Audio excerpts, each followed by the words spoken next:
So the program this time is again another educational exchange opportunity, and this is the first of its kind sustainable engineering program that we have ever conducted here at the University of Aruba in partnership with Pennsylvania State University, Penn State. Right. And it's the first time we've had this kind of an in-person exchange to tackle a subject matter that is really, really important. So we have 7 students from the Penn State and 6 students from the University of Aruba. And we have a professor from Penn State and a professor from the University of Aruba who decided on a joint syllabus together, and those kids are taking a class together.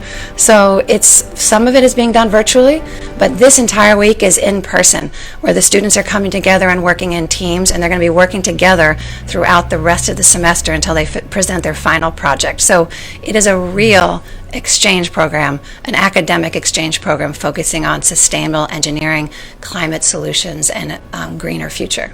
The sustainable engineering program is, and this platform was a really intriguing one for a lot of people because we're addressing the issues of climate, we're addressing the issue of green solutions, and that's something that people on Aruba are really passionate about, and the folks at Penn State are as well. But I think the program could work in a number of different areas depending on what the specialties are at the University of Aruba and how they match. As I said, it's a first of its kind exchange program, and sometimes the role of the consulate is to convene. It's to connect people, it's to bring people together.